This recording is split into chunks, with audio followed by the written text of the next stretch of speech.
In today's passage, God asks us to do the impossible. Really and truly, if you get these verses, you'll know that this is just an impossible standard. We cannot live like this. It's impossible. It's only possible if we know who God is, if we understand who He is and what He is like. Here we are, Luke chapter 6. And what does God call us to do in verse 27? He asks us to love our enemies. He asks us to bless those who curse us. He calls on us to love others in the way that we love ourselves. This is just an impossible standard. It's impossible. You cannot do it. There is nothing in the world that tells you to live like this. Nothing can justify a life lived like this. The only thing that possibly helps you to get to a standard of love like this is a love you find in God Himself alone. And there's great blessing to be had in living like this, though. Look at what He says. If you love others, expecting to be loved by them back, if you'll only love others because they're going to return that love to you, what credit is that to you? Well, it says nothing much about you. Even sinners love those who love themselves. What good is it for you to do good to others when you're expecting good to be done back in return to you? Well, it doesn't say much about you at all, God says. Everybody's willing to do that. What good is it if you lend money only when you're expecting it to be returned? Well, again, it doesn't say much about you. Everyone would be willing to lend money when they're expecting it back in return. Do you simply do good things? Do you simply love those who love you back? Are you only willing to give to others when you know you're going to somehow receive it back in full and probably more at a later stage? That's the natural tendency.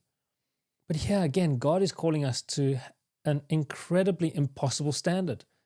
He wants us to love others who do not love us back.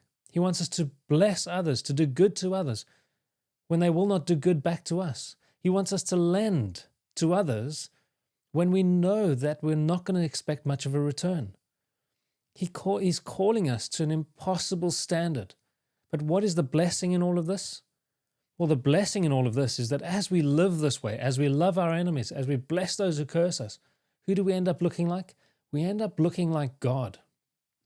At the end of verse 35, we're told we end up looking like the sons of the Most High. We will be sons of the Most High God. And as sons and daughters of God, what do we end up doing? As we live this way, as we live in this impossible standard, what do we reflect to the world about us? We begin to show the world what our Father looks like. As we live this impossible standard, we end up looking a little bit more like our Heavenly Father. We, as His children, begin to reflect His image. We're growing in His likeness. Just as children pick up the habits of their parents, so we here are called to pick up the habits of our Father. Who is He? We'll take a look right at the end. We're called to be merciful. Why? Because our Heavenly Father is merciful. God calls us to an impossible standard, but because it is an impossible standard that He lives by. It's an impossible standard by which He has blessed us. What is our God like? What is our Heavenly Father like? Our Heavenly Father loves the unlovable. He is gracious to the ungrateful. He blesses those who would curse Him. He sent His Son into the world because He loves the world. And what does the world do? What's the nature of the world? They take His beloved Son and nail Him to the cross. That is the heart of God. This is how much He loves us as sinners. He sends His Son into the world to die for us. He's been merciful to us. We deserve judgment. We deserve judgment. And yet He sends His Son into the world to save us.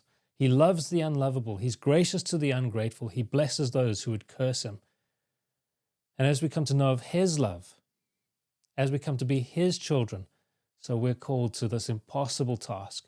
And yet, it is the most rewarding and wonderful of tasks to reflect His image into the world. We're called to love our enemies. We're called to bless those who would curse us. We're called to love when we're not expecting love back, to do good when we're not expecting it to be given back. Why? Because this is the nature of our Heavenly Father. We want to live and look like Him. Amen.